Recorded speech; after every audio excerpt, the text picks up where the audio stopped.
The clan had ruled the shattered peaks for 12,000 years. Their scales were black as volcanic glass, harder than any metal humans could forge. Their flames burned hot enough to melt stone into rivers of glowing orange.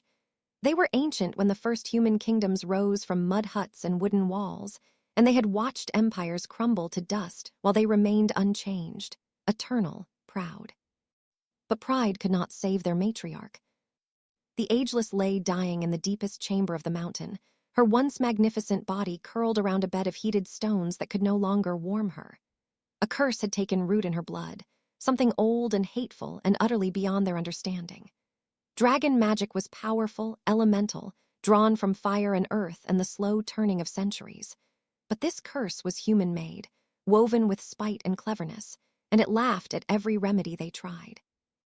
The clan's healers had burned rare herbs. They had chanted the old words. They had even sacrificed precious gems to the mountain spirits. Nothing worked. The curse continued to spread through veins like black ice, stealing her fire one day at a time.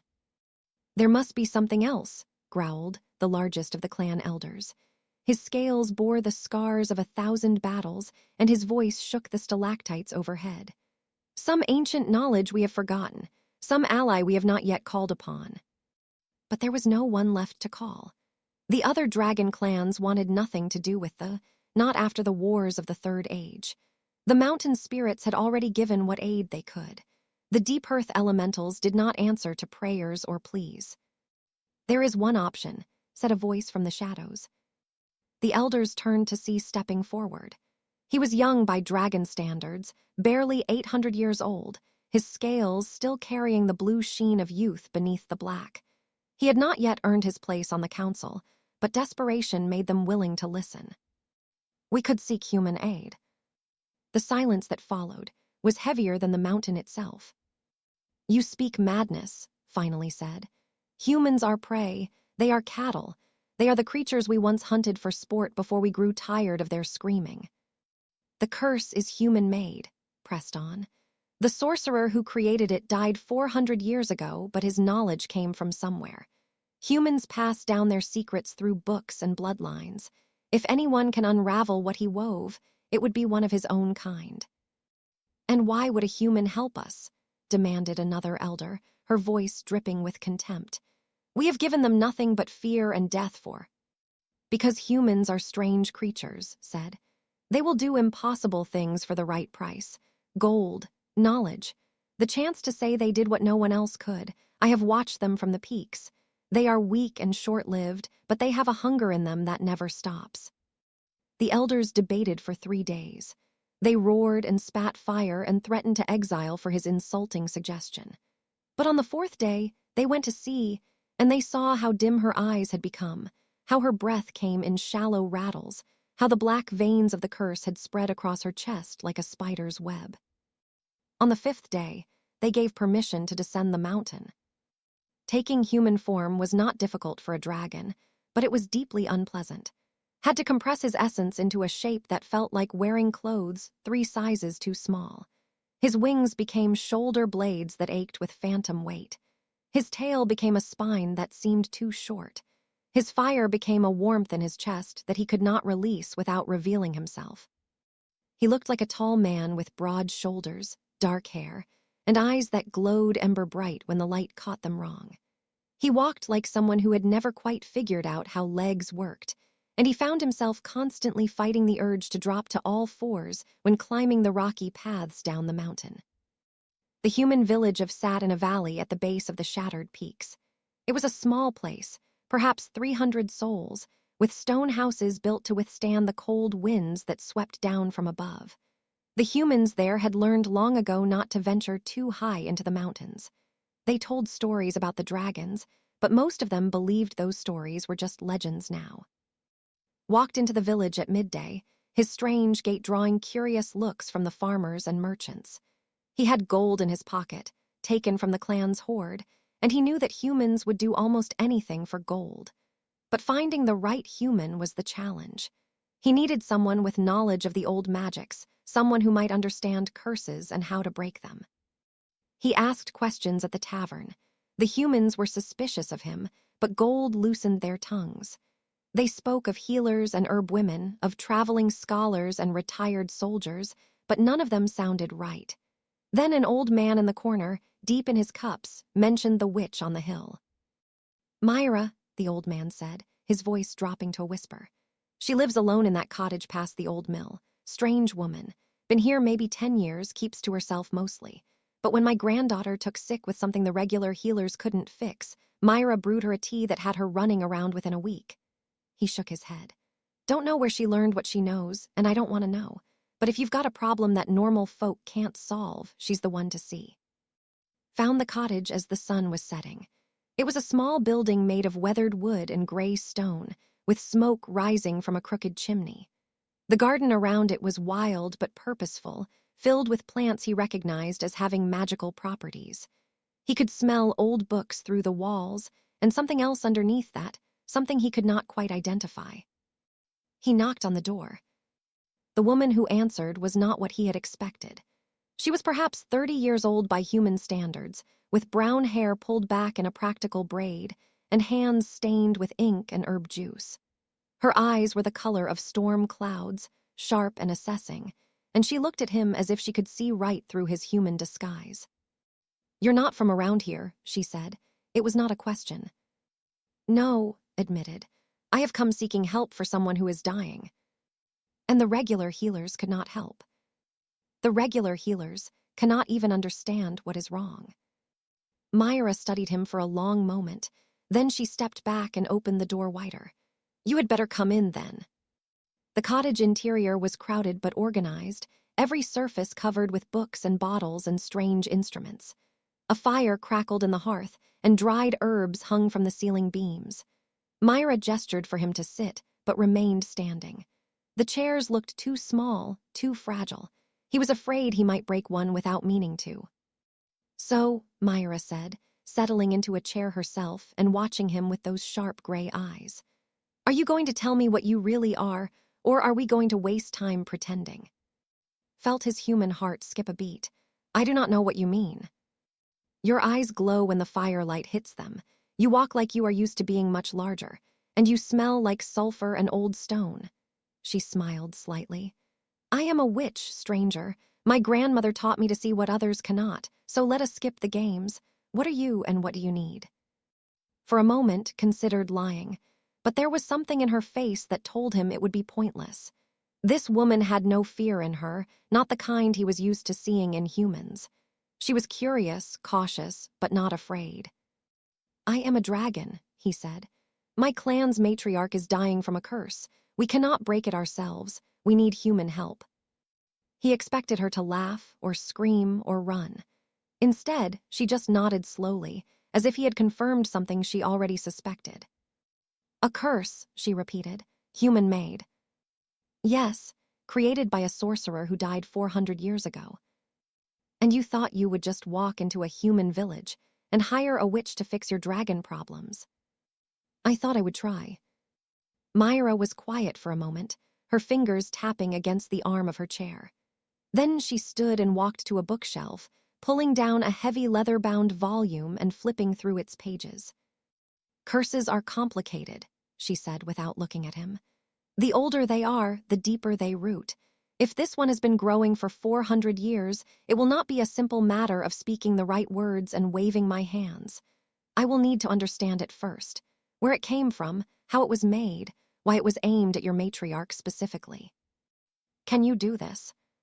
"Possibly, but I will need access to your clan's history. Curses are built on connections, on grievances, on old wounds that never healed. Somewhere in your matriarch's past, there is a reason this sorcerer targeted her. I need to find that reason before I can unravel what he did." Felt a chill run through him that had nothing to do with the evening air. "You want to know our clan's history?"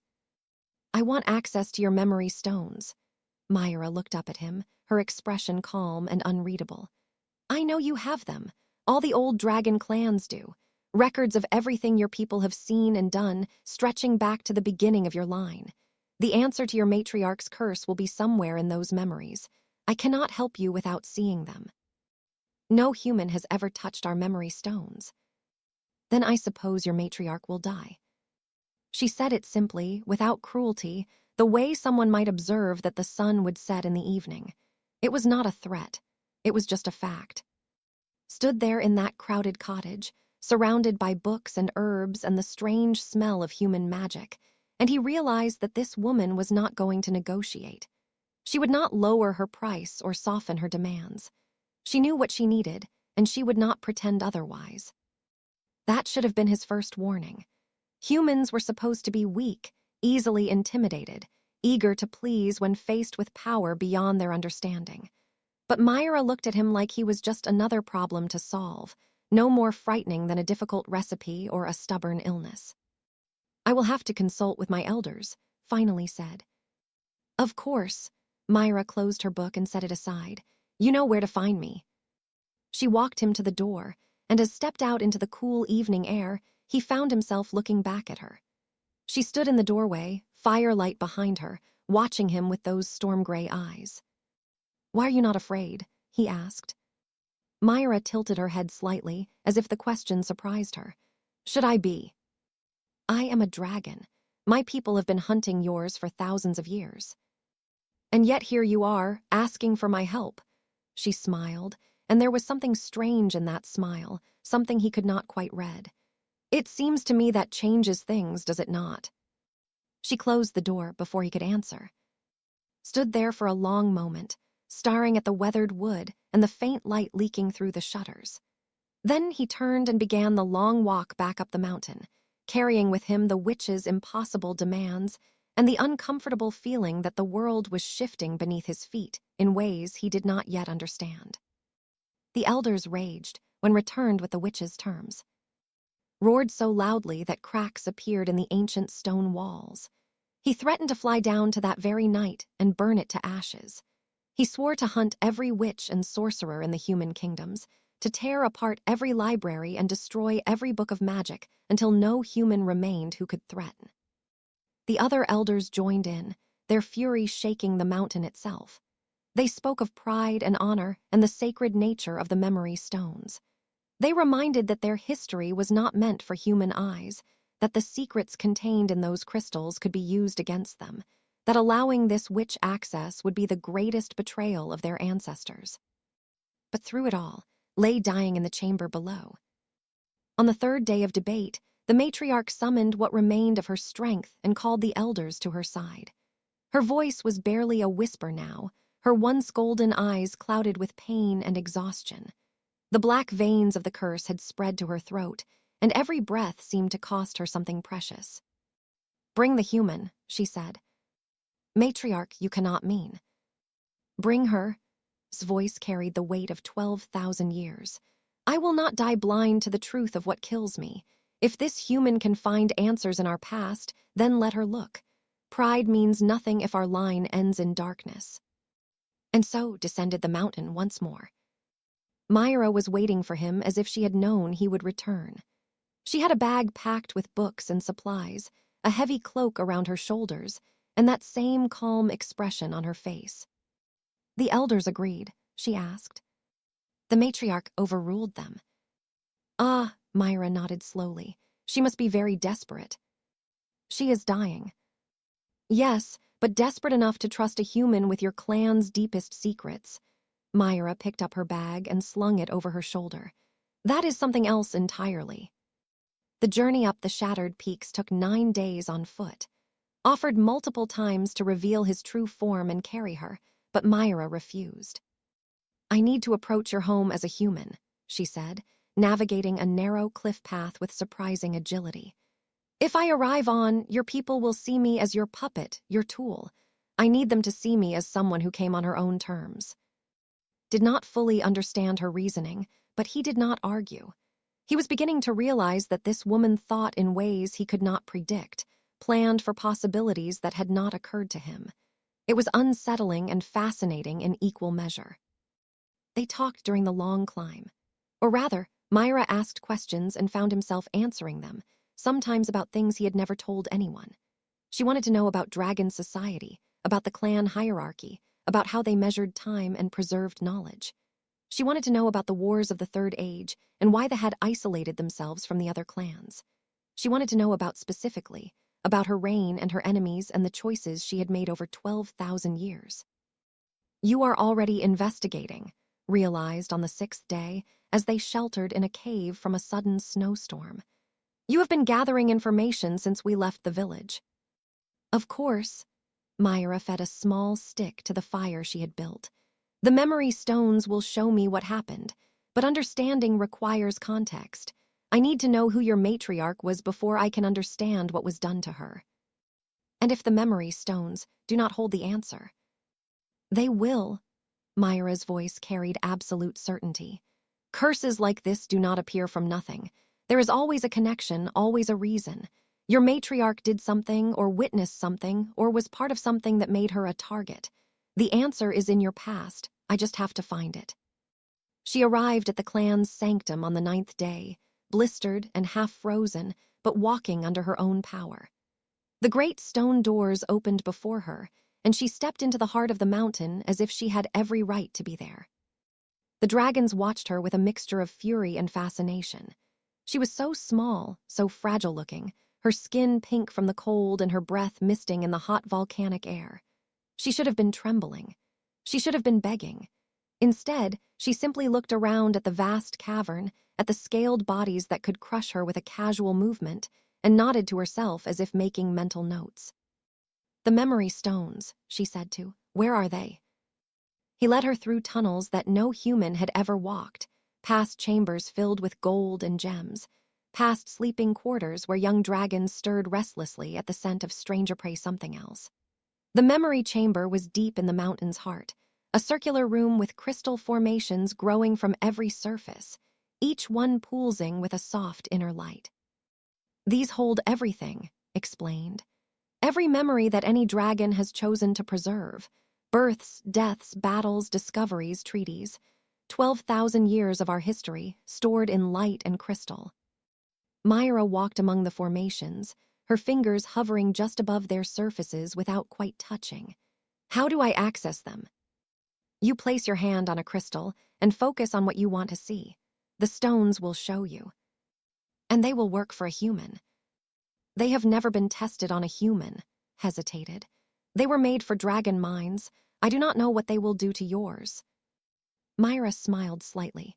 "Then I suppose we will find out." She worked for 7 weeks. The dragons took shifts watching her, partly out of suspicion and partly out of genuine curiosity. They had never seen a human work with such focus, such tireless determination. She would place her hand on a crystal and stand motionless for hours, her eyes unfocused, her breathing shallow. Sometimes she would gasp as if struck. Sometimes she would laugh at something only she could see. Occasionally she would weep, tears running down her cheeks while her expression remained distant and absorbed. In between sessions with the memory stones, she visited. The matriarch had grown weaker still, barely able to lift her head, but she remained lucid enough to answer questions. Myra would sit beside her massive form and ask gentle things about centuries past, about old friends and older enemies, about decisions made and paths not taken. The dragons who overheard these conversations found them strange, almost intimate, as if witch and matriarch were becoming something like friends. "What do you see in the stones?" demanded one evening, his patience finally exhausted. "You have been here almost 2 months. You have touched our history. You have spoken with our matriarch. What have you learned?" Myra looked up at him without flinching, though his head alone was larger than her entire body. "I have learned that your clan is much more interesting than I expected." "That is not an answer." "It is the only answer I have right now." She returned her attention to the book she had been writing in, filled with notes in a cramped hand. "Curses are not puzzles that can be solved by finding the right piece. They are wounds in the fabric of reality. I cannot simply stitch them closed. I have to understand how they were made, why they were made, what they were meant to accomplish. Only then can I undo them." "And you cannot tell us anything of what you have found?" "Not yet." Myra's voice was firm but not unkind. "I am beginning to see a pattern, but I need to be certain before I speak. Your matriarch's life depends on me being right." The younger dragons grew restless as the weeks stretched on. Surely this human was stalling, they whispered among themselves. She was learning their secrets to sell to their enemies. She was gathering information for some human kingdom that wanted to destroy them. She was a spy, a traitor, a threat that they had invited into their very heart. But the elders had begun to notice something else. Myra was not just studying the curse. She was studying them. She observed how they spoke to each other, how they showed respect and dominance, how they remembered their dead and celebrated their living. She learned their names, all of them, even the youngest hatchlings. She asked questions about their hopes and fears and regrets. She listened to their stories with genuine attention. She was learning who they were. On the 49th day, Myra sent word that she was ready to speak. The council gathered in the great hall, all 17 elders arranged in a circle with standing at its edge. Had been carried up from her chamber, her massive body supported by her strongest children, her breathing labored but her eyes clear and focused. Myra stood in the center of the circle, small and fragile and utterly unafraid. "I have found the source of the curse," she said. Her voice carried easily in the vast space, as if the mountain itself were helping her be heard. "But what I have found is not what any of you expected." "Speak, human," growled. "We have waited long enough." Myra took a breath. The curse was not cast by your enemy. It was cast by your matriarch herself. The hall erupted. Dragons roared with fury and disbelief, lunged forward, only to be stopped by 2 of his fellow elders. Accusations filled the air like fire and smoke, claims that the human was lying, that she was trying to destroy them from within, that she should be killed immediately before she could spread more poison. But Myra did not move. She stood in the center of the chaos, waiting, her gray eyes fixed on. And slowly, the matriarch raised one ancient claw. Silence fell. "She speaks true," whispered. "I remember now, I remember what I did." The dragons stared at their matriarch in shock. She had never admitted weakness, never confessed to error in all her 12,000 years. Yet here she was, confirming the humans' impossible claim. "I do not understand," said, stepping forward. "Why would you curse yourself?" His eyes found Myra's, and something passed between them, a recognition that the younger dragons could not quite comprehend. "Because I knew I would forget," said. "I knew we all would, and some things should not be forgotten." Myra nodded slowly. The curse was a trigger that would activate when the matriarch forgot something essential about your clan's history. Something that happened 8,000 years ago, something that changed everything. She turned to face the council. "Your matriarch did not curse herself to die. She cursed herself to remember. And the only way to break the curse is to remember along with her." The great hall was silent now, every dragon focused on the small human in their midst. Whatever anger they had felt was giving way to something else, something closer to fear. Because Myra was looking at them with an expression that suggested she had seen things in their memory stones that they themselves had chosen to forget. And whatever she had found, it was about to change everything. The memory stones revealed what the clan had buried. Myra led them through it slowly, pulling images from the crystals and projecting them into the air above the great hall. The dragons watched in silence as their own history unfolded before them, scenes they had chosen to forget, truths they had decided were better left in darkness. 8,000 years ago, they had been different. They had been raiders, hunters of human settlements, creatures of terror and flame who descended from the shattered peaks whenever hunger or boredom drove them downward. Humans had been prey to them, nothing more. Cattle that could scream and run and sometimes fight back, but prey nonetheless. Until he had been young then, barely 500 years old, his scales still carrying the blue sheen of youth. He had gone hunting alone one autumn evening, descending to a valley where human shepherds kept their flocks. But something went wrong. A rockslide caught him, damaged his wing, sent him tumbling into a river that carried him miles from home. He woke in a cave, his wings splinted with wooden sticks, his wounds cleaned and bandaged with herbs. A human stood over him, a young shepherd with brown hair and gentle hands and no fear in his eyes. "You should have killed me," said. "You were hurt," the shepherd replied. "I do not kill things that are hurt." The dragons in the great hall stirred uncomfortably as the memory unfolded. They knew this story, or thought they did. The legend said that had been captured by humans, held prisoner, tortured until he escaped and took his revenge. That was the version they told their young, the version that reinforced the truth they wanted to believe, that humans were enemies, that they could never be trusted, that any kindness from them was a trap. But the memory stones showed something else entirely. Healed over the winter, and during that time he talked with the shepherd. He learned that the human's name was, that she had lost her family to a dragon raid years before, that she should have hated him but did not. She told him about human lives, about love and loss and the small joys that made brief existences worthwhile. He told her about dragon centuries, about the weight of memory and the loneliness of being ancient. They fell in love. The dragons roared with shock and denial, was on his feet, his fire building in his throat. "This is a lie. This human has corrupted our memory stones." "Look at your matriarch," Myra said calmly. They looked, was weeping, great tears rolling down her ancient face, and her eyes were fixed on the images floating in the air above them. "I remember," she whispered. I remember what came after." What came after was impossible. And had children, 3 of them born against all understanding of how the world worked. They should not have existed. Dragon and human blood should not have been able to mix. But magic is strange, and love is stranger, and somehow these impossible children drew breath and opened eyes that held both fire and fragility. They were small, these half-dragons. They could not fly, could not breathe flame, could not live for, but they were strong and clever and beautiful, and they carried pieces of both worlds within them. The clan had faced a choice. Some wanted to destroy the abominations, to kill for his betrayal and burn away any evidence that their blood had been polluted. Others wanted to accept what had happened, to acknowledge that the universe had given them something unprecedented and perhaps precious. Had been matriarch even then, young for the role, barely 6,000 years old, but already wise beyond her years.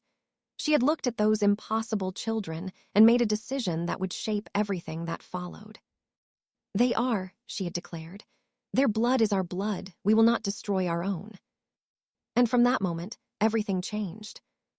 The raids stopped. Not immediately, not completely, but they began to see humans differently. How could they burn villages knowing that their own kin walked among the prey? How could they hunt creatures who had proven capable of love strong enough to reshape reality? Over the centuries that followed, the half-dragon children grew old and died, as mortals do. They had children of their own, and the dragon blood diluted with each generation until it became invisible, undetectable, just a whisper of fire in otherwise ordinary human veins. They made treaties with the human kingdoms. They stopped hunting. They became guardians instead of predators, protecting the mountains and the valleys below from threats that humans could not face alone. And then, slowly, they began to forget. The memory stones showed it happening. Generations of dragons who heard the stories but did not quite believe them. Elders who decided that certain memories were too dangerous to preserve, too challenging to their sense of identity. The truth became legend, legend became myth, myth became a faint unease that no one could quite explain. Until they remembered only that they had once been raiders who stopped raiding, and none of them knew why. "The curse was meant to prevent this," Myra said quietly. The images faded, leaving only the soft glow of the crystals. "Woven into her own blood 8,000 years ago, that would activate if she ever forgot the reason your clan chose peace. The curse was never meant to kill her. It was meant to force her to seek help, to reach out beyond the mountains, to rebuild a connection that had been allowed to crumble." She paused, and her gray eyes swept across the assembled dragons. "The curse was meant to bring a human here, to remind you of what you had forgotten, to force you to face the truth of your own history." His voice was stronger now, as if the act of remembering had restored something vital within her. "I knew I would forget. I knew we all would. Dragons live too long, and painful truths become easier to bury with each passing century. So I created the curse as a key, one that only a human could turn." "But why a human?" asked.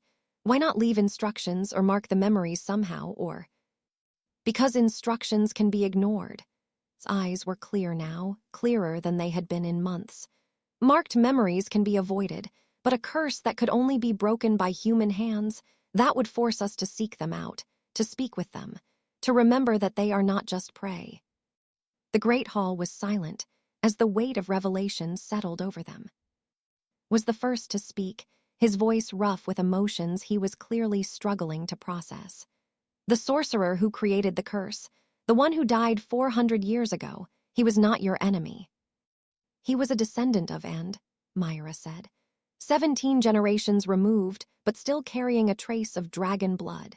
He spent his life researching his ancestry, trying to understand why he felt drawn to the mountains, why he could work magic that other humans could not. When he finally discovered the truth, he sought out and helped her strengthen the curse she had already placed on herself. He helped her. He understood what she was trying to do, what she was trying to preserve. Myra smiled slightly. He was not trying to kill your matriarch. He was trying to make sure she would live long enough to remember. The curse breaking itself was almost anticlimactic after the weight of revelation. Myra worked through the night, but it was not complex magic that freed. It was simply speaking the truth aloud. She recited the names of End's children, names that had been erased from the memory stones, but preserved in human folklore, passed down through generations of families in the valleys below, including her own family. My grandmother used to tell me stories, Myra said as the black veins began to fade from scales. About a shepherd who fell in love with a dragon, about children who were born from fire and love. I thought they were just tales, the kind old women tell to keep children quiet. But when your messenger came to my door, something in me knew it was true. Stared at her. You carry dragon blood.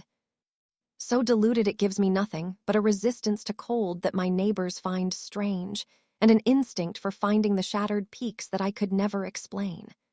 Myra met his gaze steadily.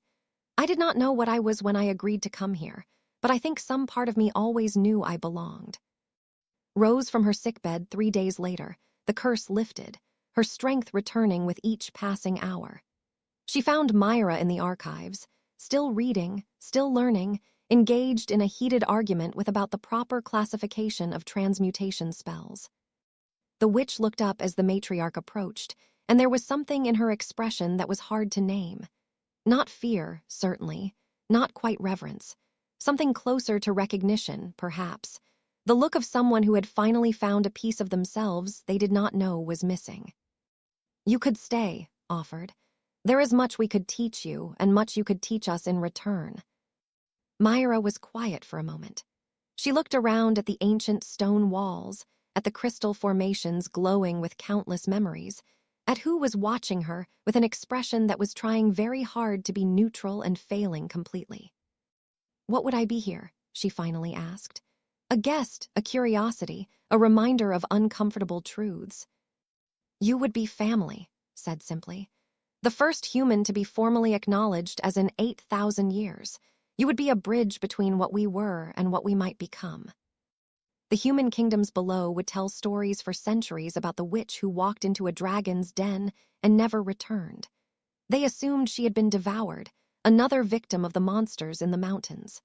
Some used her as a cautionary tale, a warning against curiosity and ambition. Others whispered that she had found something up there, something worth more than the life she left behind. They never suspected the truth.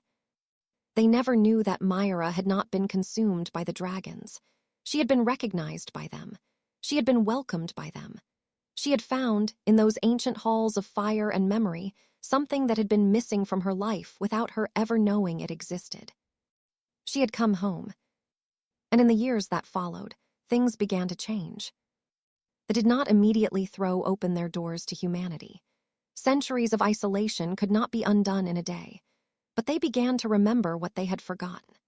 They began to look at the humans in the valleys below not as prey or as cattle, but as distant cousins, separated by time and biology, but connected by a history that was older and stranger than anyone had known. Became the first dragon ambassador to the human kingdoms, his awkward gait and ember-bright eyes becoming a familiar sight in the courts and council chambers of the world below. He spoke of peace and partnership, of a shared future that could benefit both species. Some humans listened. Some did not. Change is slow, especially when it challenges everything you thought you knew about the world. But it was beginning. And in her cottage in the mountains, now expanded and rebuilt with dragon assistance, Myra continued her work. She studied the memory stones. She learned dragon magic and taught human techniques in return.